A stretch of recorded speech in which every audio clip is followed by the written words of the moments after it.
Fasa Season 2 kali dimulai dari Lasti. Dia adalah naga yang sekarang mengemban tugas penting sebagai pengurus urusan diplomatik di Desa Pohon Besar. Bukan hanya Lasti, ada juga Florem yang siap memperkenalkan diri sekaligus mengajak kita berkeliling melihat suasana hangat di dalam desa. Sesuai janji mereka, kita langsung disuguhi pemandangan ladang jagung yang sangat luas. Bahkan saking luasnya sampai tidak kelihatan ujungnya. Bergeser sedikit ke area kebun tomat, di sana ada Sena, si gadis binatang ramah yang sudah bersiap menyapa kita. Pemandangan desa pun semakin kaya dengan adanya Lea dan para elf yang tengah sibuk memanen padi di area persawahan. Kehidupan di sini terasa makin lengkap berkat kehadiran Donovan, sesepuh kurcaci ahli pembuat alkohol, serta ia yang jago membuat kerajinan tangan di bengkelnya. Suasana pun kian hidup saat melihat anak-anak bermain dengan serigala raksasa, sementara naga kuno sekelas Hakuren justru sibuk mengajar di sana. Semua keramahan ini sengaja disiapkan agar setiap tamu yang datang bisa beristirahat dengan tenang dan merasa nyaman. Namun, saat Lu ingin terlihat elegan dalam menyambut tamu, Tia dan Lea justru mengingatkan kalau suasana di sini santai saja dan tidak perlu kaku. Hiraku menjelaskan betapa uniknya desa ini, mulai dari serigala bersayap sampai laba-laba raksasa seperti Zabuton yang ahli merajut. Semuanya bisa hidup rukun. Kalau diingat kembali, Hiraku dulunya hanya ingin hidup tenang sebagai petani.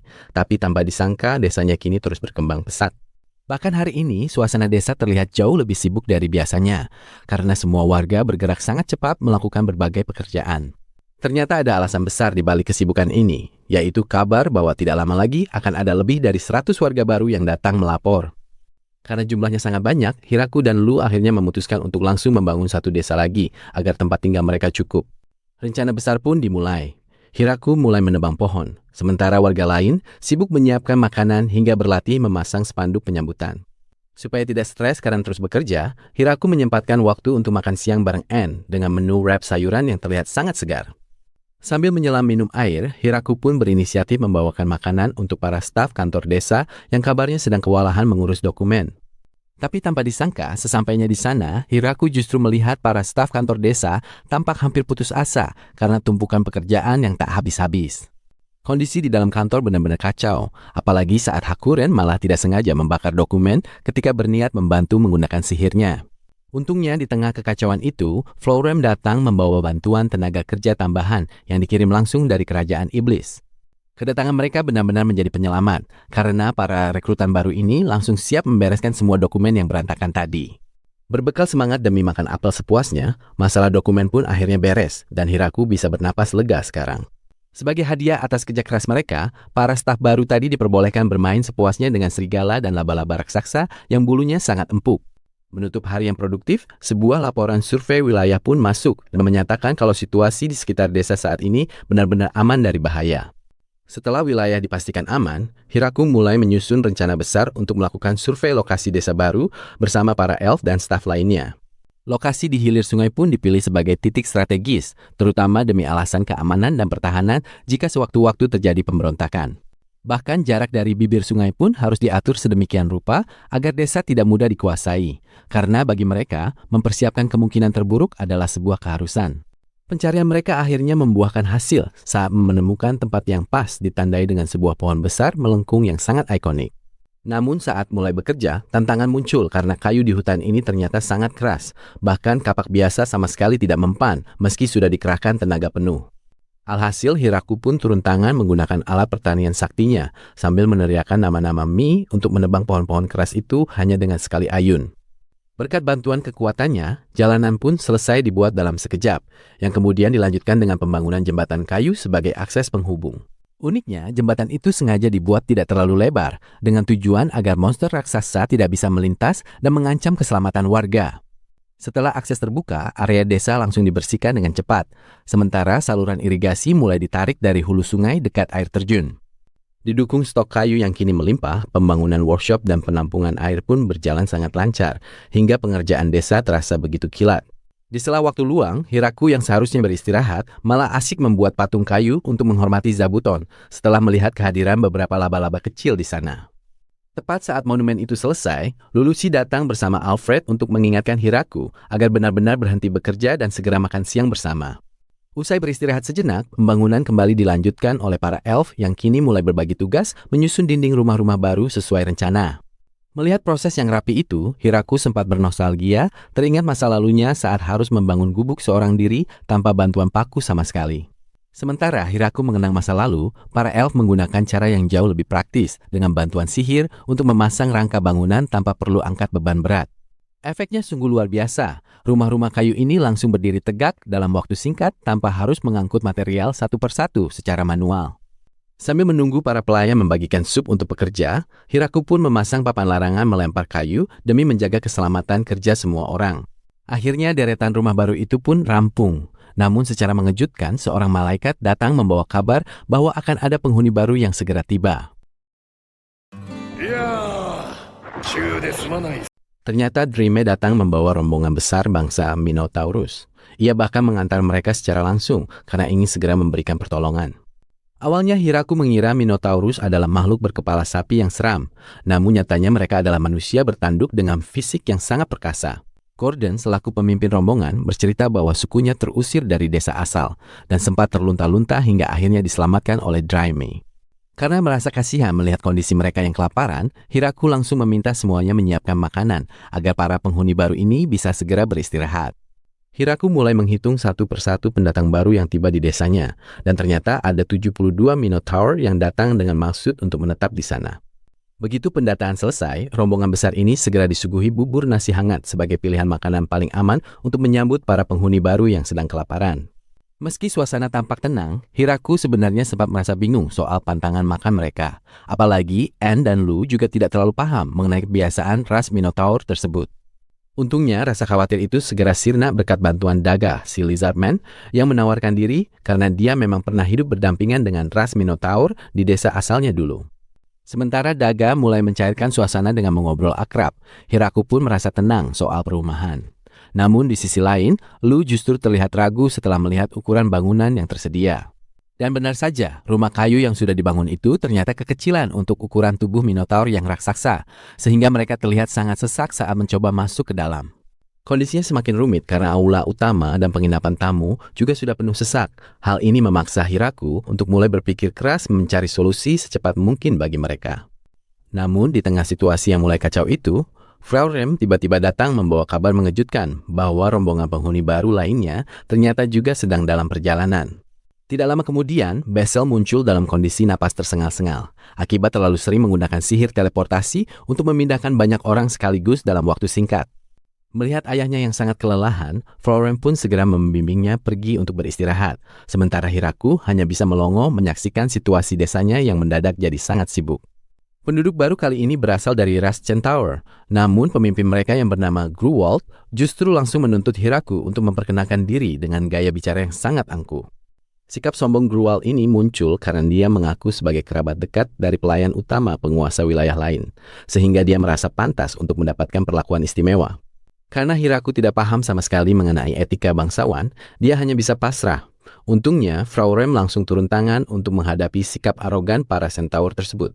Dengan tenang, Frau Rem menyuruh mereka untuk bersabar, sementara Hiraku sendiri memilih menyerahkan urusan diplomasi yang rumit ini kepada orang yang lebih ahli seperti Frau Rem.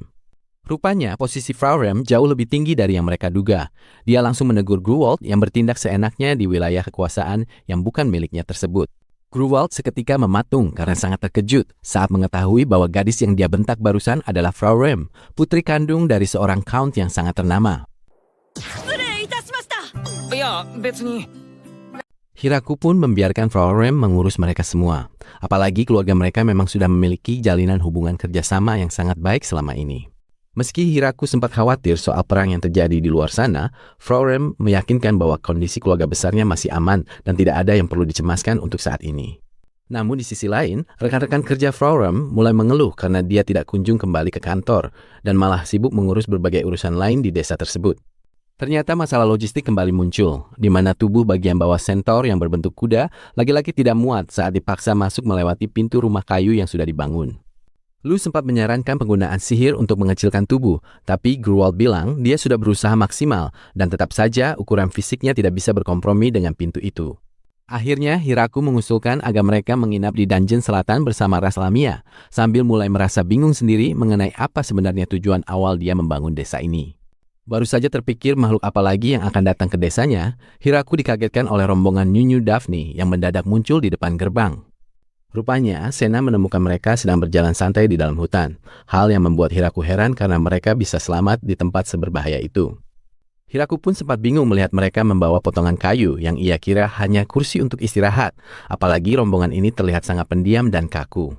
Tanpa disangka, potongan kayu itu tiba-tiba memperkenalkan diri sebagai Igu, perwakilan kelompok mereka, yang sontak membuat Hiraku kaget karena kayunya bisa bicara. Ternyata mereka adalah Nyonya Daphne, roh pohon yang bisa menyamar menjadi tanaman. Sementara bentuk potongan kayu tadi sengaja digunakan agar mereka mudah dibawa bepergian.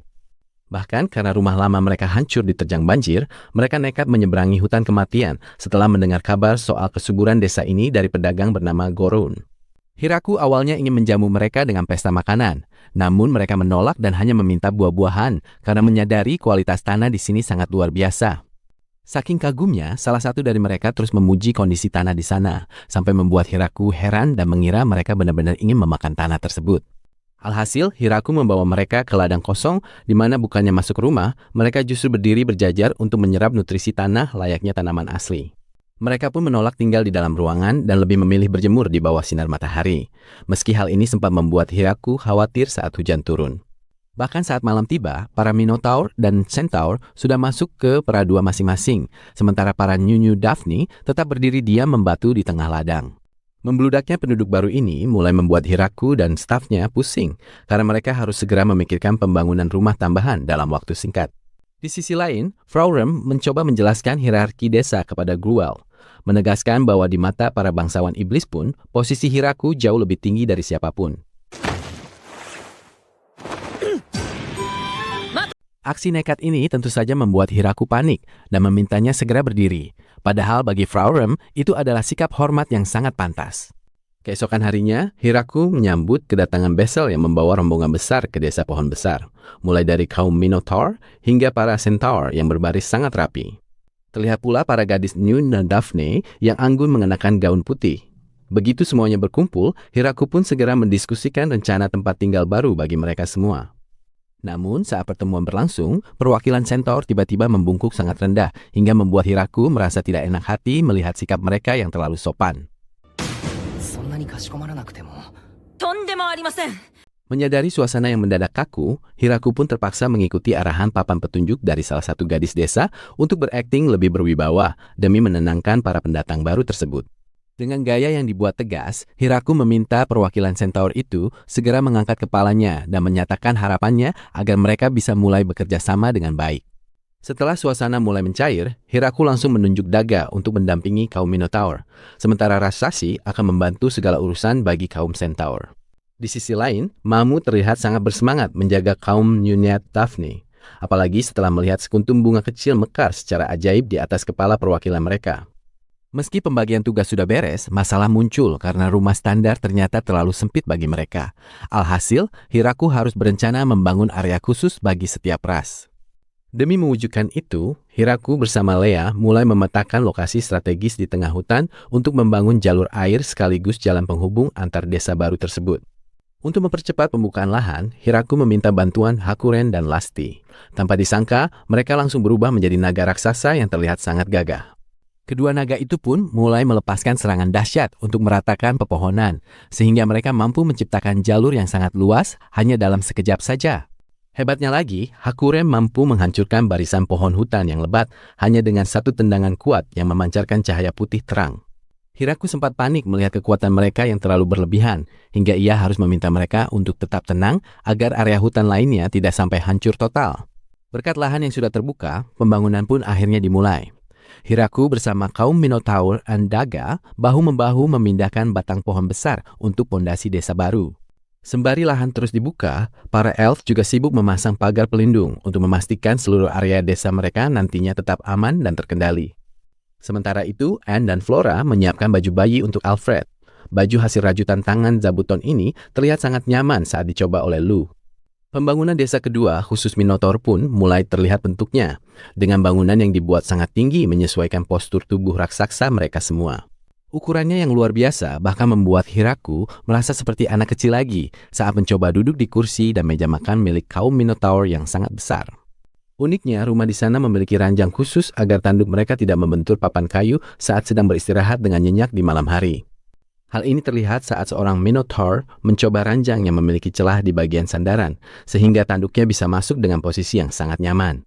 Berlanjut ke desa ketiga, para Centaur membangun rumah yang menyerupai kandang kuda karena menyesuaikan kebutuhan postur bagian bawah tubuh mereka yang memang unik.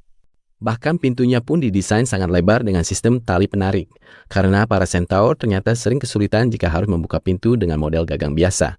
Pemandangan desa mulai berubah saat hujan turun, di mana Hiraku memperhatikan para Centaur yang sudah terbiasa dengan sigap menutup pintu geser lumbung besar mereka.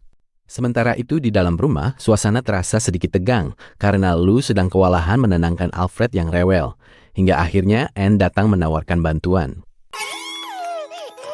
Bero-bero, bah. Lu pun dibuat benar-benar heran melihat trik cepat itu, meski Anne tetap memilih untuk merahasiakan ekspresi wajah lucunya yang terbukti ampuh mendiamkan Alfred. Waktu berlalu begitu cepat, dan setelah 1 bulan, kerja keras semua orang mulai membuahkan hasil nyata dengan berdirinya beberapa desa baru di tengah hutan. Sambil memetakan wilayah yang semakin luas, Hiraku memutuskan untuk memberi nama yang sangat sederhana, yaitu Desa 1, Desa 2, dan Desa 3, agar lebih mudah diingat. Penamaan simpel ini langsung disetujui oleh Frau Rem karena dia tidak ingin repot harus menulis ulang tumpukan dokumen administrasi jika nama-nama itu nantinya diganti lagi. Lalu untuk urusan kepemimpinan, Gordon akhirnya ditunjuk menjadi kepala Desa 2, sedangkan Desa 3 akan dipimpin langsung oleh Grunwald. Diskusi pun berlanjut ke soal gelar resmi Hiraku, mulai dari Kepala Desa Agung sampai Raja Kepala Desa, meskipun dia sendiri merasa gelar itu terasa terlalu berlebihan. Di sisi lain, suku Nyunyu Daphne sengaja tidak dibuatkan desa khusus karena Hiraku meminta mereka untuk menetap dan membantu operasional di desa-desa yang sudah ada. Karena memiliki kemampuan unik untuk berkomunikasi lewat telepati, Hiraku pun menugaskan suku ini sebagai penjaga sekaligus penghubung pesan rahasia di berbagai penjuru hutan. Sistem komunikasi ini ternyata sangat efektif untuk melaporkan kondisi keamanan antar desa dengan cepat, tanpa perlu lagi bergantung pada pengiriman kurir. Bahkan, suku Nyunyu Daphne juga diminta menjaga Desa 1 agar tidak terbengkalai, sekaligus menjalankan peran unik sebagai lampu jalan di malam hari. Setelah semua orang mendapat tempat tinggal, Hiraku mulai membagi tugas pekerjaan. Namun, muncul masalah baru mengenai keamanan penduduk saat mereka harus pergi berburu. Rupanya para Minotaur dan Centaur sangat kesulitan menghadapi kelinci hutan yang agresif, mengingat sebagian besar dari mereka memang bukanlah seorang petarung. Selama ini Hiraku mengira berburu itu mudah karena kelompok Kuro selalu melakukannya, padahal kekuatan para Inferno Wolf memang sudah berada di level yang jauh berbeda. Walaupun terlihat tidak meyakinkan dalam bertarung, suku Nyunyu Daphne ternyata sangat kuat, sampai-sampai gigi kelinci pun hancur saat mencoba menggigit tubuh mereka. Meski mereka hebat dalam membuat jebakan, Hiraku tetap memutuskan untuk mengatur ulang strategi pertahanan agar penduduk desa bisa lebih fokus pada kegiatan bertani. Sayangnya, benih yang mereka tanam tidak kunjung tumbuh, hingga akhirnya Hiraku menyadari kalau mereka semua ternyata tidak paham kapan waktu tanam yang tepat. Selama ini, Hiraku menjalani hidup yang cukup santai di hutan. Berkat bantuan alat pertanian serbaguna dari dewa, dia bisa bercocok tanam dengan sangat mudah untuk bertahan hidup. Hebatnya lagi, alat sakti ini bisa mengubah kualitas tanah menjadi subur seketika, menanam benih apapun, bahkan mempercepat waktu panen tanpa harus memedulikan musim yang sedang berjalan. Cuplikan asli tanpa narasi memperlihatkan Hiraku yang berteriak frustrasi di tengah ladang luas. Maka dari itu, di desa yang baru ini, Hiraku ingin para penduduk belajar bertani secara manual. Bersama Mamu, dia mencoba memantau perkembangan tanaman mereka tanpa sedikit pun menyentuh alat saktinya. Di sela-sela kesibukan itu, Hiraku sempat memuji Mamu, karena ternyata gadis itu sangat paham soal seluk-beluk tanaman. Untungnya, ada Daga yang juga punya banyak pengalaman bertani di desa lamanya. Hiraku dan Mamu bahkan menganggap Daga sebagai senpai karena dia sangat mengerti cara merawat tanaman dengan benar.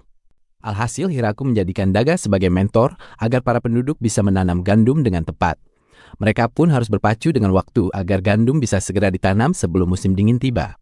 Sambil bekerja, Hiraku kembali teringat betapa bergunanya alat sakti miliknya selama ini. Sebab kalau dipikir-pikir, mustahil dia bisa menanam buah tropis seperti nanas di tengah cuaca bersalju tanpa bantuan dewa. Sebagai bentuk rasa syukur yang mendalam, Hiraku pun memahat patung kayu Dewa Pencipta dan Dewa Pertanian. Dia berencana membangun sebuah kuil kecil sebagai tempat bagi para penduduk desa untuk menyembah mereka. Meski bentuk patung buatannya dianggap agak aneh oleh para Minotaur, mereka tetap menghargai usaha Hiraku. Bagi mereka, setiap tempat memang punya cara berbeda dalam menggambarkan sosok dewa. Sementara itu di sisi lain, para Centaur mulai memanfaatkan kemampuan lari mereka untuk membuka layanan pengiriman barang bernama Centaur Kyubin agar distribusi logistik antar desa bisa berjalan lancar. Kecepatan mereka memang tidak main-main, bahkan terlihat sangat kencang saat harus menarik kereta barang yang penuh muatan. Walaupun sangat membantu, Hiraku tetap mengingatkan mereka untuk mengutamakan keselamatan. Soalnya sempat ada insiden kereta barang yang terbalik hanya karena ditarik terlalu kencang. Kejutan lain datang saat Goroun membawakan seekor kuda hitam untuk desa mereka. Hal ini seketika membangkitkan impian lama Hiraku yang ingin sekali mencoba menunggangi kuda ala koboi. Sayangnya, kuda hitam itu sangat keras kepala dan terus-menerus mengabaikan Hiraku. Padahal Hiraku sudah mencoba merayunya dengan memberikan wortel segar, tapi si kuda tetap tidak sudi mendekat. Karena penasaran dengan tingkah hewan itu, Hiraku akhirnya bertanya kepada ia apakah dia bisa berbicara dengan si kuda untuk membujuknya. Namun karena tidak mengerti bahasa kuda, ia tidak bisa membantu banyak. Sebagai gantinya, dia malah menawarkan dirinya sendiri untuk ditunggangi agar keinginan tuannya itu bisa tercapai. Hiraku pun merasa sangat senang karena pemandangan dari atas punggung Centaur ternyata terasa sangat tinggi. Sambil memegang bahu ia, Hiraku tampak begitu menikmati momen jalan-jalan mereka di padang rumput. Anehnya pada hari lain, si kuda hitam tiba-tiba luluh dan membiarkan Hiraku mendekat. Kuda itu tampak sudah mulai mengerti cara membawa penumpang dan kini bersedia untuk ditunggangi. Lucunya, saat melihat Hiraku begitu asik bermain dengan si kuda, ia malah cemburu dan mengintip dari balik bangunan. Dia bahkan sampai menangis karena merasa tuannya kini sudah punya tunggangan baru. Pagi yang cerah dimulai dengan Lea yang tiba-tiba menyapa Hiraku dan menyarankannya untuk naik ke punggungnya saja daripada berjalan kaki. Lea merasa perlu menawarkan diri karena menurutnya, kuda hitam di dekat Hiraku itu terlihat cukup berbahaya untuk ditunggangi.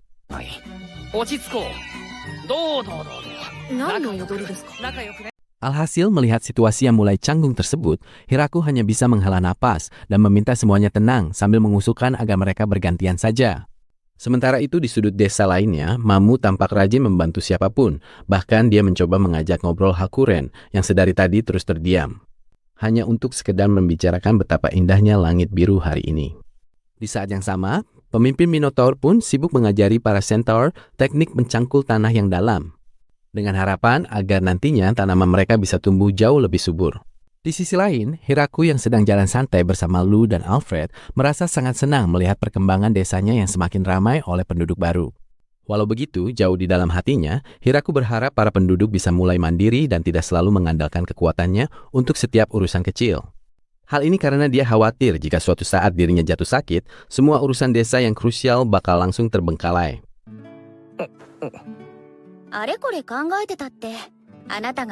Namun, tepat saat Hiraku sedang asik menggendong Alfred, tiba-tiba saja ekspresi wajah si kecil berubah jadi masam.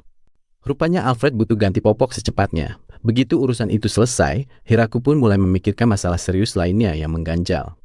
Yakni soal jumlah penduduk pria di desanya yang ternyata jauh lebih sedikit dibandingkan para wanita. Dia pun langsung menanyakan hal tersebut kepada pemimpin Minotaur dan mendapati bahwa hanya ada 28 pria dari total 72 orang penduduk di sana. Tanpa disangka, pemimpin Minotaur malah salah paham dan mengira Hiraku ingin menjadikan mereka sebagai tentara perang. Padahal, Hiraku sebenarnya hanya sedang mencemaskan keberlangsungan masa depan para penduduknya. Hiraku pun terus berusaha menjelaskan maksud aslinya agar tidak ada lagi yang merasa tertekan dengan pertanyaannya. Begitu urusannya dengan Minotaur tuntas, Hiraku lantas mencoba menanyakan hal serupa kepada Lea. Dari penjelasan Lea, terungkap kalau para pria Centaur dewasa saat ini memang semuanya sedang pergi ke medan perang. Itulah sebabnya saat ini yang tersisa di kelompok mereka hanyalah anak-anak saja. Yang bikin kaget, saat Hiraku bertanya soal adat pernikahan, Lea malah tersipu malu dan berteriak lantang kalau dirinya masih jomblo. Sontak saja Hiraku panik dan buru-buru menjelaskan kalau pertanyaannya itu sama sekali bukan bermaksud untuk melamar Lea di depan banyak orang.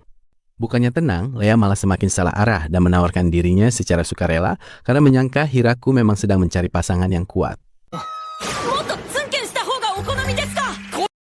Musim dingin kembali menyelimuti rumah mereka di tengah hutan. Seperti tahun-tahun sebelumnya, salju pun mulai menumpuk cukup tebal di sana. Pemandangan serba putih ini langsung dimanfaatkan anak-anak yang terlihat asik bermain sambil membuat patung babi hutan raksasa dari tumpukan salju. Karena cuaca yang membeku itu, Hiraku memilih berhenti bertani sejenak demi menikmati kehangatan perapian sambil memanggang keju lezat bersama Lu. Namun di balik ketenangan tersebut, bertambahnya warga dari desa baru sempat membuat Hiraku khawatir jika persediaan makanan dan kayu bakar mereka tidak akan cukup. Anehnya, kekhawatiran itu justru tidak terbukti, karena Daga melaporkan kalau konsumsi warga ternyata jauh lebih rendah dari perkiraan awal mereka. Usut punya usut, ternyata warga desa baru masih terbiasa berhemat karena pengalaman hidup sulit di masa lalu, sehingga mereka benar-benar menahan diri dalam makan.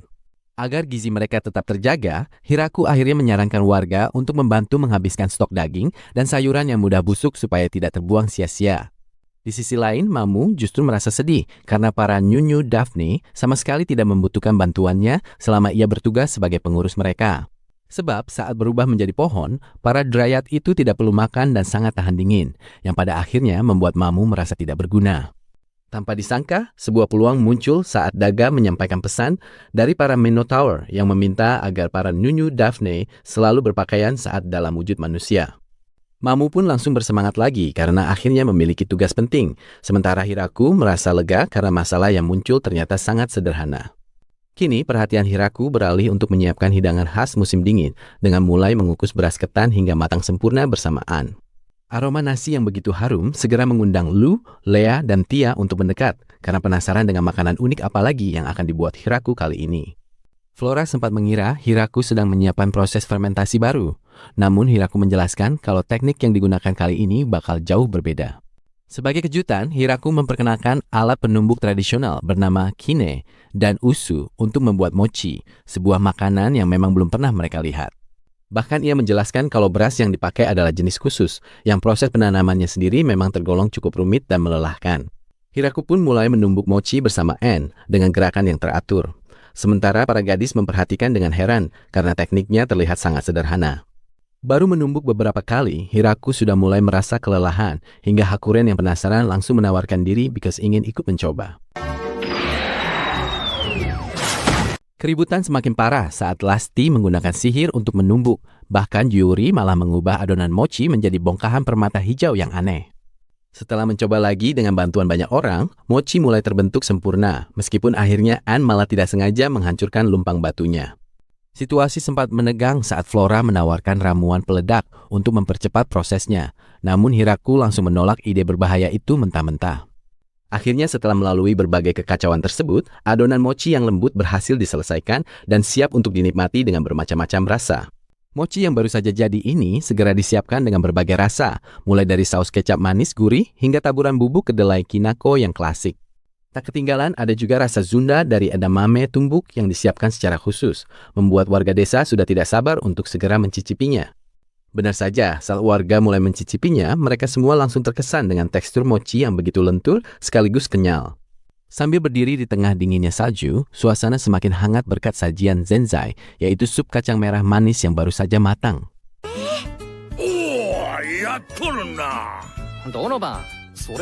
Di tengah keriuhan itu, Lea datang menawarkan kusamochi hijau kepada Hiraku, yang aroma khasnya berasal dari campuran herbal segar dari hutan. Sambil Lea menjelaskan detail ramuannya, Hiraku pun tampak sangat menikmati aroma nikmat yang keluar dari mochi buatan Lea tersebut. Tapi siapa sangka, mendapatkan tanaman itu ternyata cukup beresiko karena para warga harus bertarung melawan keganasan tumbuhan liar di dalam hutan.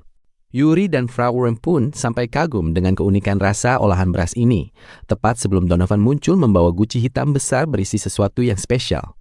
Rupanya Donovan membawakan sake buatan sendiri atau doburoku yang sangat cocok dinikmati bersama mochi, sehingga para gadis di sana langsung bersemangat.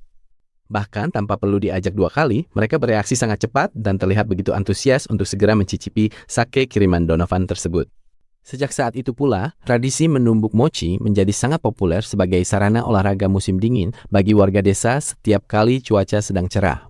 Dari sekian banyak warga yang mencoba, ternyata sosok yang paling mahir adalah pria dari suku Minotaur yang menumbuk dengan teknik yang sangat efisien dan tenang. Rahasianya ternyata cukup cerdik. Dia hanya memanfaatkan berat alu sepenuhnya sehingga tidak perlu membuang tenaga yang terlalu besar. Sementara di sudut lain desa, suasana mendadak berubah drastis saat Gratz tiba-tiba berlutut di hadapan Ronana untuk melamarnya secara langsung.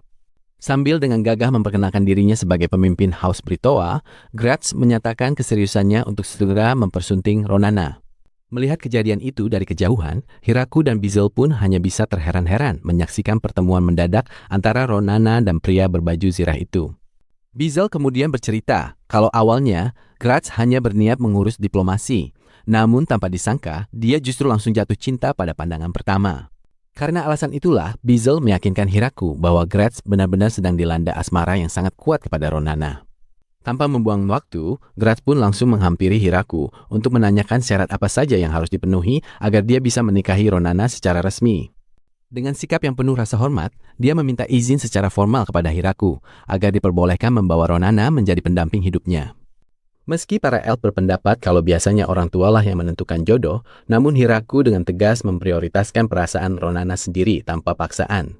Melihat situasi ini, Likot malah mulai berimajinasi liar layaknya sebuah dongeng tentang kisah cinta tragis antara bangsawan dan gadis desa yang terhalang restu penguasa. Bahkan dalam pikirannya, dia membayangkan sebuah drama pelarian cinta yang menegangkan, seolah-olah mereka adalah sepasang kekasih yang terus diburu nasib.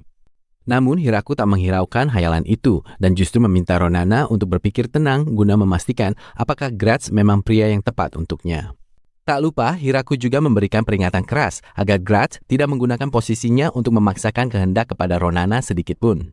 Setelah Ronana setuju untuk mencoba saling mengenal, mereka berdua pun mulai berjalan bersama sambil berbincang dengan suasana canggung yang sangat terasa.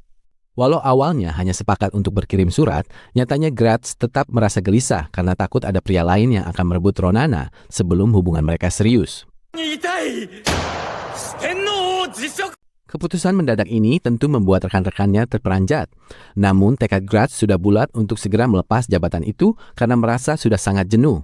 Dia pun menegaskan agar urusan jabatan diserahkan kepada adiknya saja, sebab yang dia inginkan sekarang hanyalah hidup tenang demi cintanya pada Ronana. Sementara itu, di belahan dunia lain, suasana di kediaman Hiraku justru jauh lebih santai, di mana mereka sedang sibuk menyiapkan berbagai menu makanan serta acar. Meski hidangan sudah melimpah, Hiraku merasa ada sesuatu yang kurang. Dia rupanya sangat ingin menyantap onigiri yang dibungkus menggunakan nori atau rumput laut. Hiraku mencoba menjelaskan bahwa nori itu berbentuk lembaran hitam yang tipis. Namun deskripsi tersebut malah membuat Lu dan yang lainnya terlihat kebingungan. Alih-alih mengerti, penjelasan soal rumput laut yang membungkus makanan itu malah memicu salah paham, hingga mereka mengira itu adalah sejenis monster laut yang mengerikan. Walau begitu, Hiraku tetap optimis, karena dia teringat bahwa rumput laut biasanya dipanen saat musim dingin, sangat pas dengan cuaca yang sedang mereka hadapi saat ini. Karena bahan tersebut tidak tersedia di desa, mereka meminta bantuan Goroun. Pedagang ini bahkan sampai rela menerjang badai salju demi mengantarkan pesanan rumput laut untuk Hiraku. Sesampainya di desa, Goroun memperlihatkan satu tong berisi rumput laut basah yang berhasil dibawanya, walau dia sendiri sebenarnya belum tahu bagaimana cara mengolahnya. Tanpa membuang waktu, Hiraku langsung mencacah rumput laut basah itu sampai halus, kemudian mencampurnya dengan air untuk dituang ke dalam cetakan bingkai kayu. Sambil diawasi para gadis yang penasaran, Hiraku pun menjelaskan bahwa proses ini mirip seperti pembuatan kertas agar norinya bisa berubah menjadi lembaran. Agar lembaran rumput laut tersebut cepat kering, Tia dan Flora pun ikut membantu dengan menggunakan sihir api mereka yang terasa sangat praktis. Hasilnya, terciptalah lembaran hitam yang sangat mirip dengan kertas, hingga membuat Goroun terheran-heran melihat perubahan tekstur rumput laut yang sekarang jadi sangat tipis. Namun sebelum digunakan, Hiraku memanggangnya sebentar di atas arang, supaya teksturnya lebih renyah, aromanya keluar, sekaligus jadi lebih mudah dicerna. Begitu lembaran norinya siap, Hiraku langsung membungkus nasi kepalnya, hingga kini tampilannya benar-benar menyerupai onigiri yang selama ini dia rindukan. Saat onigiri itu akhirnya jadi, semua orang langsung lahap memakannya, dan sempat terkejut karena rasa asin alami dari nori ternyata sangat cocok dipadukan dengan nasi putih hangat. Para gadis pun dibuat sangat terkesan, apalagi nori tersebut membuat nasi kepal mereka jadi lebih bersih dan tidak lengket lagi saat dipegang dengan tangan. Tak berhenti di situ, Hiraku juga membuat isobe mochi. Mochi panggang balut nori ini sukses membuat Goroun terkagum-kagum hingga mulai melihat adanya peluang bisnis baru.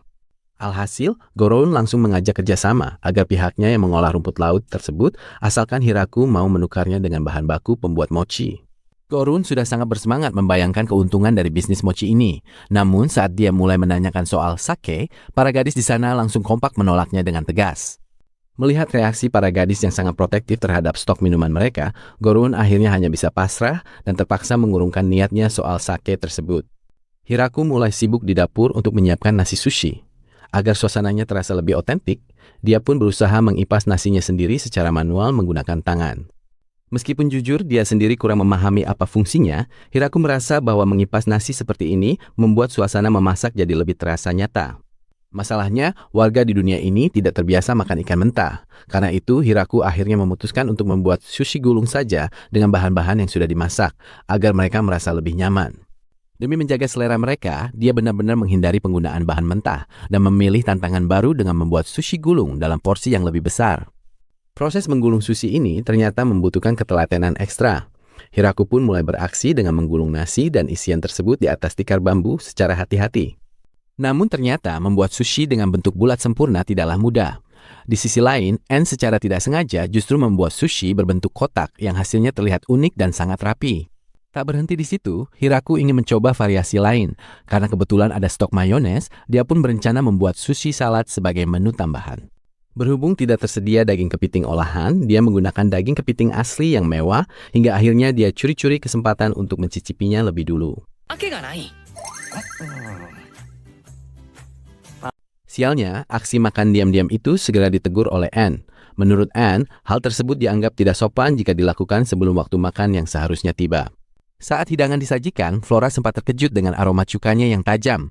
Namun setelah dicoba, rasanya ternyata sangat cocok di lidah.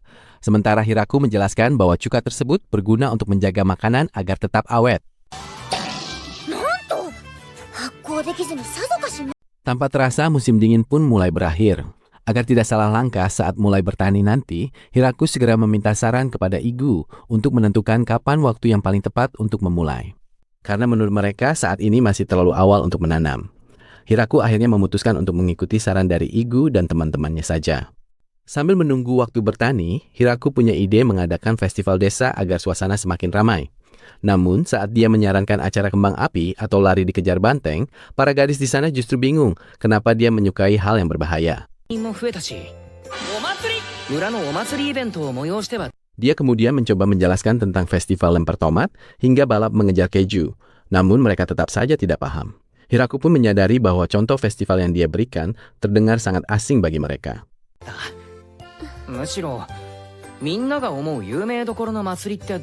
Lucunya, saat membahas tentang festival lokal, suasana justru menjadi semakin rumit. Setiap daerah ternyata memiliki aturan berbeda soal ritual seperti mumu dan pyo-pyo. Hingga akhirnya mereka malah sibuk berdebat sendiri. Sebagai contoh, di daerah asal Lami, ritual pyo-pyo harus dilakukan di pusat kota, sementara warga dari daerah lain memiliki pemahaman yang jauh berbeda. Melihat perdebatan yang tidak kunjung usai, Hiraku memutuskan untuk menggunakan sistem undian. Cara ini dianggapnya paling adil agar tidak ada lagi yang bingung menentukan jenis festival mana yang paling benar. Karena diskusi mereka terus buntu, Hiraku akhirnya menyuruh semua orang menuliskan ide masing-masing pada potongan kayu untuk segera diundi. Dengan penuh rasa penasaran, Hiraku akhirnya mengambil satu potongan kayu dari kotak undian tersebut untuk menentukan nasib festival mereka nanti. Ternyata hasil yang keluar adalah turnamen bela diri. Walaupun terdengar cukup beresiko, Hiraku berharap acaranya tetap seru dan aman, seperti hari olahraga saat dia masih di sekolah dulu. Musim semi akhirnya tiba di desa, dan Hiraku terlihat sedang asik berkebun sambil menikmati cuaca yang mulai terasa hangat dan cerah. Namun ketenangannya terusik saat Hiraku tiba-tiba berhenti dari kegiatannya karena menyadari ada pemandangan yang tidak biasa di area latihan. Dia pun dibuat heran melihat para lizardmen dan peri berlatih tempur dengan sangat serius sejak pagi buta demi mengasah kemampuan mereka. Ternyata bukan cuma mereka, karena kelompok lain pun ikut sibuk melakukan pemanasan fisik di bawah pengawasan yang sangat ketat. Bahkan para gadis balai kota juga terkena imbasnya, di mana mereka dipaksa berlari berkeliling oleh Yuri sampai terlihat lemas dan kelelahan. Melihat Hiraku yang kebingungan, Frau Rem datang mendekat untuk menjelaskan alasan di balik latihan keras para penduduk desa ini. Rupanya mereka semua sedang bersiap menghadapi turnamen bela diri, karena menurut Frau Rem, seorang pemimpin di kerajaan iblis memang wajib memiliki kekuatan. Setelah selesai berbincang, Frau Rem pun pamit untuk kembali bergabung dengan rombongan yang sedang bersemangat berlatih. Semangat ini pun menular ke siapa saja, bahkan anak-anak hingga laba-laba pun ikut serta, termasuk para gadis beastmen yang sanggup melakukan ratusan kali chin-up tanpa henti. Di sisi lain, Hiraku sempat dibuat kaget saat Lasti tiba-tiba meminta izin untuk pulang ke rumahnya agar bisa berlatih dengan lebih serius. Lasti rupanya tak mau kalah saing, bahkan satu tendangannya saja sanggup menciptakan parit panjang yang membelah tengah hutan. Khawatir kekuatannya terlalu mengerikan, Hiraku langsung mencari akal dengan membujuk Lasti agar bersedia menjadi wasit saja sebagai sosok yang paling kuat. Karena merasa terpuji, akhirnya Lasti setuju bahwa seorang wasit memang haruslah orang yang memiliki wibawa dan kekuatan besar. Taktik cerdik ini kembali digunakan Hiraku saat Hakuren datang dan menyatakan keinginannya untuk ikut berlatih di rumahnya. Alhasil, mereka berdua pun setuju menjadi wasit, asalkan nantinya ada pertandingan demonstrasi yang seru untuk mereka tonton. Hiraku pun akhirnya bisa bernapas lega karena berhasil menjaga keamanan turnamen dengan menempatkan para naga di posisi pengawas. Meski masalah naga selesai, suasana makin panas saat Lu dan Tia mulai saling sindir soal siapa yang lebih hebat di antara mereka berdua. Walau terus saling ejek sebagai rival lama, mereka sebenarnya tetap menikmati momen santai ini sambil minum teh bersama. Berbeda dengan yang lain, Flora justru lebih memilih untuk menjadi tim medis karena menganggap bahan peledak miliknya bukan untuk menyerang orang. Bagi Flora, kemampuannya akan jauh lebih bermanfaat untuk menolong peserta yang terluka dibandingkan harus ikut bertarung di arena. Guna mematangkan persiapan, Hiraku mulai merancang arena turnamen yang lengkap dengan tribun penonton dan deretan kedai makanan. Dia bahkan memikirkan berbagai menu makanan khas festival secara detail, supaya suasana turnamen jadi makin meriah bagi semua orang. Hari yang ditunggu akhirnya tiba, di mana desa mendadak ramai oleh para tamu yang datang untuk menonton sambil menikmati jagung bakar. Seluruh tribun pun sudah dipenuhi penonton yang sangat antusias melihat megahnya arena baru yang disiapkan oleh Hiraku. Di tengah keramaian itu, Yuri memperkenalkan ayahnya yang ternyata adalah Galgard, sang Raja Iblis, yang untungnya bersikap cukup ramah. Yuri pun sempat meminta ayahnya agar tidak bersikap terlalu formal supaya tidak membuat penduduk desa merasa sungkan kepadanya. Kejutan makin lengkap saat ayah Hakuren, sang naga kaisar bernama Dozi, juga hadir dan membuat suasana sempat kembali menegang. Namun, suasana kembali mencair setelah Doze meminta Hiraku untuk memanggil namanya dengan santai saja, tanpa perlu merasa kaku.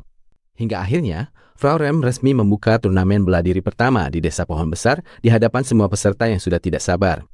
Tampilkan cuplikan asli saat momen penting terjadi. Suasana desa mendadak riuh karena hari ini adalah perayaan terbesar yang pernah ada. Di tengah keramaian itu, Hiraku yang duduk di kursi kehormatan sempat merasa canggung. Namun, Frau Rem terus meyakinkannya untuk tetap tenang dan percaya diri. Untuk membuka acara secara resmi, Hiraku pun melangkah maju dan memberikan sambutan singkat yang langsung membakar semangat seluruh peserta sebelum kompetisi dimulai. Tepat setelah sambutan berakhir, turnamen pun dibuka dengan kategori umum yang boleh diikuti oleh siapa saja. Di antara kerumunan peserta, terlihat Rosalind yang biasanya tenang bekerja sebagai juru tulis, kini tampak sangat gugup saat bersiap masuk ke arena. Aturan mainnya sendiri sebenarnya cukup sederhana, di mana peserta harus bertarung 1 lawan 1 dan bisa menang lewat ring out. Selain itu, setiap orang dibekali ikat kepala sihir yang akan terlepas secara otomatis jika mereka terkena serangan telak. Tanpa membuang waktu, wasit segera memanggil peserta untuk babak pertama yang mempertemukan Rosalind dengan si gadis serigala, Mamu. Begitu dimulai, Mamu langsung meluncurkan serangan cepat ke arah perisai Rosalind tanpa memberi celah. Pertarungan ini berlangsung jauh lebih sengit dari dugaan, hingga membuat Hiraku terkejut melihat betapa seriusnya mereka berdua sejak awal laga. Meski terus-menerus ditekan, Rosalind tetap bertahan dengan kepala dingin, sampai dia menemukan celah untuk meluncurkan serangan balik yang telak. Alhasil, ikat kepala Mamu pun terlepas dan terjatuh, menandakan berakhirnya pertandingan pertama tersebut. Namun saking kerasnya perjuangan tadi, Rosalind langsung tumbang karena kelelahan, hingga Lu harus segera turun tangan memberikan pengobatan. Sementara itu, Mamu yang merasa bersalah terus meminta maaf karena melihat kondisi lawannya yang sempat memucat. Belajar dari kejadian tersebut, tim medis desa pun langsung memberikan instruksi tambahan kepada seluruh peserta mengenai pentingnya menjaga keselamatan selama berada di dalam arena. Memasuki ronde berikutnya, ketegangan kembali meningkat saat Lassa membombardir Donovan dengan sihir api bertubi-tubi hingga memicu ledakan besar. Namun luar biasanya, Donovan tetap berdiri tegak tanpa luka sedikit pun dan memenangkan pertandingan dengan sangat mudah. Turnamen pun terus berlanjut dengan berbagai momen unik, mulai dari kemenangan Centaur Raju yang sempat berlari terlalu jauh, hingga pertarungan unik antara sebatang pohon dan slime yang berakhir dengan suasana yang sangat tenang.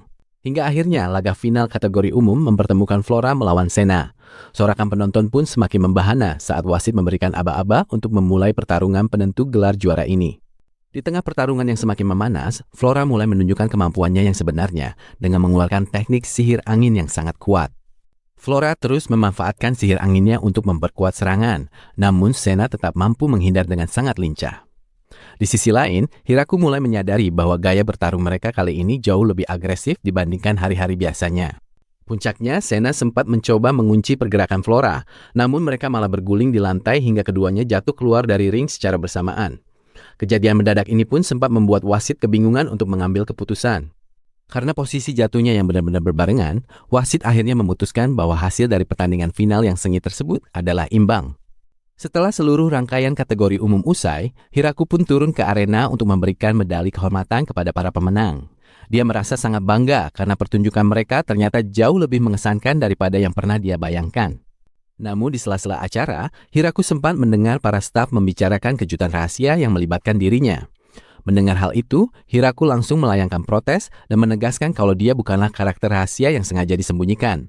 Tanpa terasa, acara kini beralih ke turnamen para ksatria yang aturannya jauh lebih bebas tanpa batasan senjata. Kali ini hanya peserta dengan kemampuan tempur tinggi seperti para elf dan ksatria elit desa yang diizinkan untuk terjun bertanding. Sesuai dengan bagan pertandingan yang sudah disusun, laga pertama akan mempertemukan Uno si serigala api dengan Junea si Lamia. Keduanya kini sudah bersiap di tengah arena, siap untuk saling menunjukkan kekuatan terbaik mereka di babak baru ini. Ketegangan begitu terasa saat Junea harus berhadapan dengan Uno, terutama karena bayang-bayang trauma masa lalu yang masih menghantui kaumnya. Melihat raut wajah Junea, Hiraku pun didera rasa bersalah karena dialah yang sebenarnya memicu rentetan konflik lama di antara mereka. Begitu pertandingan dimulai, Junea langsung tancap gas dan sempat berada di atas angin setelah berhasil melilit tubuh Uno dengan ekornya. Sambil menodongkan tombak, ia mendesak Uno untuk segera menyerah. Namun tanpa diduga, situasi di arena justru berbalik dengan sangat cepat. Secara mengejutkan, tubuh Uno memancarkan aura ungu yang sangat kuat, hingga membentuk bayangan serigala raksasa yang mengintimidasi di belakangnya. Beralih ke babak kedua, penonton disuguhkan duel unik antara Daga si manusia kadal melawan Makura, seekor laba-laba bertubuh bulat. Nama Makura sendiri disematkan oleh Hiraku, karena saat masih kecil, laba-laba ini terlihat sangat menggemaskan dan empuk layaknya sebuah bantal. Meski Daga terus merangsek maju dengan pedang kayunya, Makura dengan lincah menghindar sebelum akhirnya berhasil menjerat Daga menggunakan benang sutranya. Selanjutnya, giliran peri gunung bernama Ya yang menantang Gulf, petarung yang dikenal memiliki pembawaan sangat tenang. Walaupun Ya mengerahkan palu batu raksasanya dengan penuh tenaga, Gulf tetap sanggup mengimbangi setiap gempuran itu dengan sangat santai. Di tengah keputusasaan, Ya mencoba meledakkan arena dengan sihir pamungkasnya. Namun sayangnya, Gulf berhasil menghindar di detik-detik terakhir. Karena serangannya meleset dan staminanya sudah terkuras habis, Ya akhirnya terpaksa menyerah dan memberikan kemenangan mutlak kepada Gulf. Sementara itu, laga keempat yang mempertemukan Lea dan Gran Maria harus berjalan dengan aturan yang sedikit berbeda dari biasanya. Aturan khusus ini diterapkan karena Gran Maria memiliki kemampuan terbang, sehingga jatuh dari arena tidak akan langsung dianggap sebagai kekalahan. Pertempuran pun memanas saat Lea menghujani lawannya dengan panah sihir yang memaksa Gran Maria untuk terbang tinggi demi menyelamatkan diri. Dari ketinggian itulah, Gran Maria mendapatkan sudut pandang yang jelas untuk mengincar posisi Lea dan bersiap melancarkan serangan balasan yang mematikan. Setelah bentrokan hebat yang memicu kepulan debu di seluruh arena, keduanya pun jatuh berdebam dan saling mengunci posisi di tanah. Dalam kondisi terjepit dan tak mau kalah, Lea akhirnya nekat melepaskan ledakan petir sihir yang langsung menghantam mereka berdua secara telak. Dahsyatnya ledakan tersebut membuat keduanya jatuh pingsan seketika di tengah arena dengan tubuh yang masih tampak mengeluarkan asap. Meski Lea sempat berusaha bangkit, ia kembali tumbang karena kelelahan hingga akhirnya Hiraku memutuskan pertandingan ini berakhir dengan skor seri. Memasuki pertandingan kelima, Tia langsung menang instan saat melawan Kudel. Tapi suasana mendadak berubah tegang ketika giliran Korone yang terlihat gemetaran karena harus berhadapan dengan Lu di arena. Di saat Korone ketakutan, Lu justru menyapa penonton dengan sangat santai. Pertarungan pun dimulai dan hasilnya sudah bisa ditebak oleh siapapun yang menonton. Sesuai dugaan, Lu menang mudah sampai membuat Korone tumbang tak berdaya. Alhasil, para peserta pun berkumpul sejenak untuk mengobati luka mereka setelah rentetan pertandingan tadi usai. Sambil beristirahat, mereka semua tampak lega karena berhasil selamat dari babak penyisihan. Di sisi lain, Frau Rem justru sangat semangat merekam aksi kakaknya menggunakan alat khusus. Sekarang giliran duel maut yang sedari tadi ditunggu-tunggu, yaitu pertarungan antara dua sahabat, Tia melawan Lu. Ketegangan makin memuncak saat Lu mulai mengubah wujudnya dengan sihir. Tanpa ragu, mereka berdua saling melempar senyum penuh percaya diri sebelum akhirnya benar-benar mulai bertarung. Begitu aba-aba dimulai, keduanya langsung beradu kekuatan dengan sangat serius. Gerakan mereka bahkan sangat cepat sampai Hiraku hanya bisa melihat kilatan cahaya saja. Langit pun dipenuhi benturan serangan yang menciptakan kilatan tanpa henti. Hal ini membuat Hiraku benar-benar bingung karena matanya tidak sanggup mengikuti kecepatan bertarung mereka. Dia bahkan sempat bertanya kepada yang lain apakah mereka bisa melihatnya. Karena penasaran, Hiraku akhirnya menggunakan tombak perak miliknya untuk meningkatkan kemampuan penglihatan. Berkat bantuan alat sakti itu, dia sekarang baru bisa melihat dengan jelas bagaimana sengitnya gerakan mereka saat beradu serangan di udara. Pertarungan di atas sana terasa makin intens dan sulit diprediksi.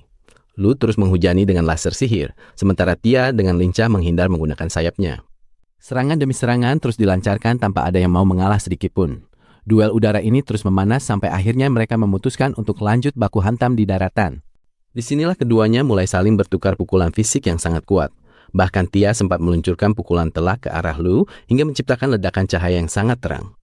Ledakan dahsyat itu sukses membuat semua orang di tribun terpukau melihat kekuatan mereka. Melihat aksi barbar ini, Hiraku merasa mereka berdua sudah mirip seperti karakter yang ada di komik remaja. Uniknya, persahabatan mereka seolah makin erat meski sedang saling hajar di arena. Walau sempat beradu mulut soal aturan di tengah laga, Tia akhirnya berhasil keluar sebagai pemenang setelah mengalahkan Lu. Lu yang kalah pun merasa kesal dan langsung saja mengadu manja kepada Hiraku.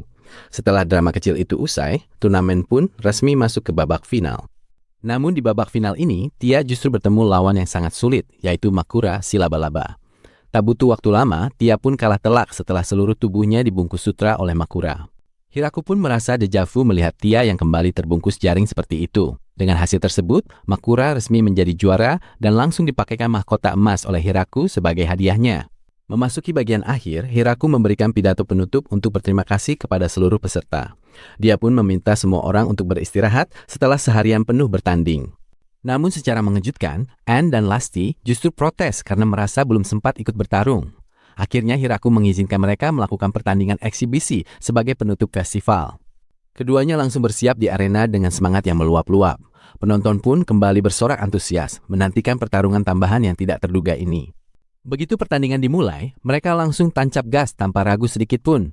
Ternyata benturan energi antara Anne dan Lasti sangatlah dahsyat sampai memicu ledakan raksasa. Kekuatan mereka benar-benar berada di level yang berbeda dari peserta sebelumnya. Bahkan kabarnya, cahaya ledakan ini bisa terlihat sampai ke wilayah kerajaan iblis yang sangat jauh. Efek ledakannya memang luar biasa, sampai-sampai menghancurkan kedai makanan di sekitar arena.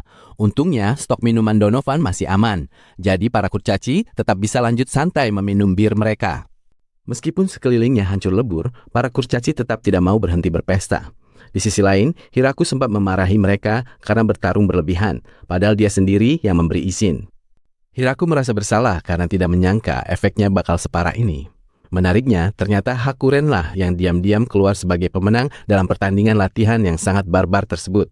Meski hanya sekedar latihan, Hakuren membuktikan kekuatannya yang tak tertandingi. Walau menyisakan kawah berasap di tengah arena, Hiraku tetap merasa senang karena festivalnya sukses besar. Dia pun mulai merencanakan perbaikan untuk arena yang sudah hancur lebur itu. Namun saat Lasti bertanya kapan festival berikutnya akan diadakan, Hiraku langsung meminta waktu untuk istirahat dulu. Hiraku butuh ketenangan sejenak sebelum memikirkan acara meriah lainnya.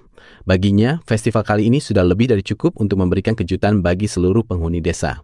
Pemandangan arena yang rusak itu pun menjadi bukti betapa serunya kompetisi tahun ini. Walau sangat melelahkan, Hiraku bersyukur semuanya bisa berakhir dengan perasaan senang. Pada akhirnya, kebersamaan dan kegembiraan mereka adalah hal yang paling utama. Festival pun resmi ditutup dengan pemandangan langit sore yang tenang tepat di atas kawah arena yang baru saja tercipta. Inilah cuplikan asli saat momen-momen penting tersebut terjadi. Keesokan harinya, Hiraku lagi panen di ladang. Dia narik lobak putih gede banget dari tanah. Terus langsung nyoba gigit mentah-mentah.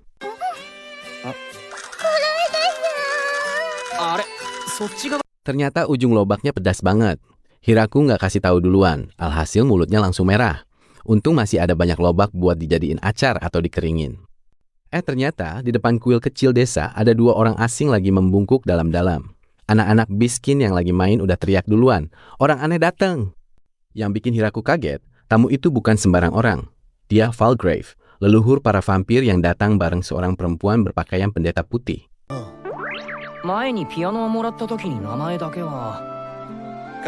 Di dalam lodge, Falgrave duduk sambil menggendong bayi Alfred, seolah udah kenal lama. Lu yang ada di sana langsung jelasin kalau Hiraku itu pemimpin desa dan suaminya. Sementara itu, Falgrave nanya soal perempuan yang datang bareng dia. Ternyata dia Fus, pendeta agung dari agama Korin. Orang selevel parade perayaan kalau dia hadir. Fus yang selama ini kelihatan tenang, tiba-tiba membungkuk ke Hiraku. Permintaannya cuma satu, tolong selamatkan nyawa anaknya. Flora langsung angkat tangan. Dia minta Fuchs ceritain penyakit anaknya dan siap mulai kerja dari sekarang.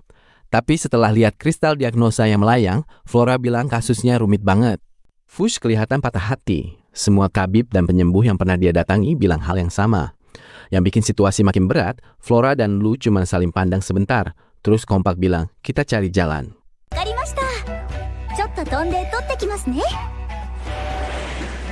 Daftar bahan obatnya panjang banget. Tia langsung terbang ke puncak bersalju buat cari bunga Holy Drop. Sementara itu, Lou sama Hakuren lagi santai makan apel, dan Lou punya ide lain soal bahan berikutnya. Bahan kedua, air mata naga. Lou ngelitik Hakuren sampai terkekeh-kekeh dan nangis karena geli. Air matanya yang bercahaya langsung dikumpulin ke dalam vial.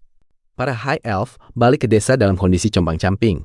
Ternyata jamur berjalan yang mereka kejar di hutan jauh lebih kuat dari cerita-ceritanya. Lea sampai jatuh berlutut kelelahan. Giliran bahan terakhir, akar tanaman aneh dari pot kiriman Michael. Hiraku langsung cabut tanpa ragu. Dan beneran.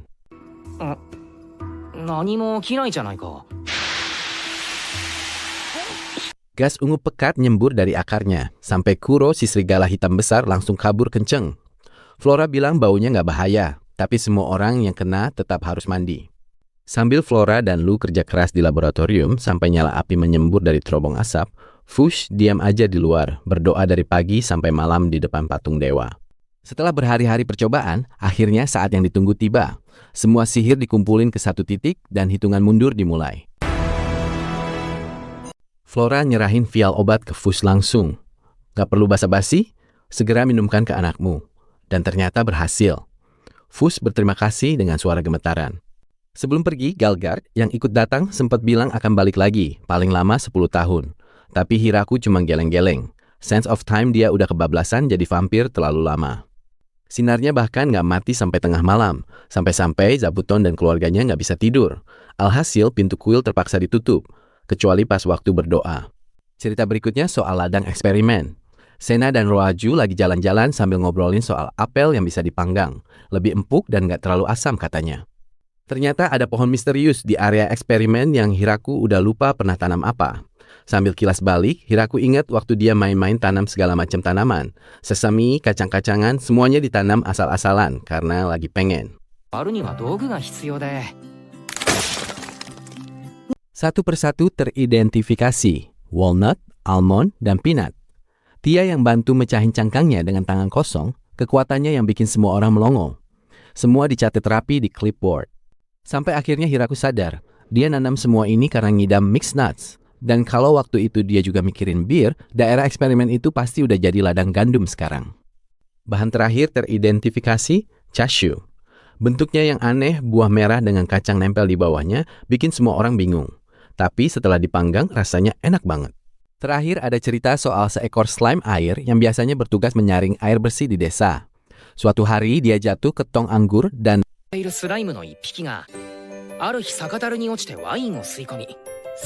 sejak saat itu, slime itu berubah jadi wine slime. Dan setiap kali ada pesta di desa, dia selalu muncul entah dari mana, cuma buat minta minum lagi. Soal kehidupan sehari-harinya, nggak ada yang tahu. Hiraku punya proyek baru hari itu, uji coba terjun payung. Tia yang terbang membawa keranjang berisi beban, terus dilepas dari ketinggian. Eksperimen awalnya kelihatan jalan, sampai keranjangnya nyungsep dan bikin kawah kecil di ladang. Hiraku sama Tia cuma bisa saling pandang di depan hasilnya.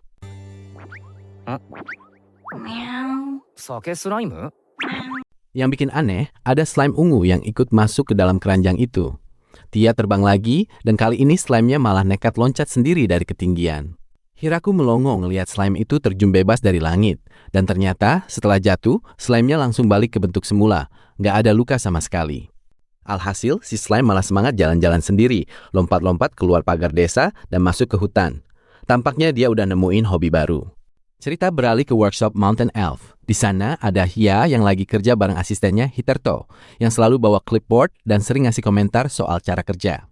Nggak lama dua elf asing datang ke desa. Hiraku nemuin mereka, terus langsung nyambut seperti biasa, ngajak makan dulu sebelum ngobrolin urusan apapun. Sambil minum bareng di ruang besar, Hiterto mulai cerita soal kondisi desa mereka. Ya yang nemenin kelihatan sedikit gugup, tapi Hiraku dengerin santai. Ia malah berdiri dan angkat mug, cerita dengan semangat soal hasil buruan desa. kelinci, babi hutan, sambil makin lama makin percaya diri ngobrolnya. いいけど、わかりやすすぎます。 Di luar, Hiterto dan Ya ngobrol berdua. Hiterto ngasih semacam misi ke Ya. Kalau mau diterima tinggal di desa Hiraku, harus bisa ngesanin kepala desa itu. Dan Ya langsung tancap gas. Hari pertama latihan bawa batu kecil. Hari kedua batu sedang. Hari ke-99, batu raksasa udah nggak ada masalah. ちょ、どうしたいや、見せたいものってなんだ？ Waktu Hiraku lihat Ya ngangkat boulder sebesar rumah, dia langsung nyungsep jatuh ke tanah.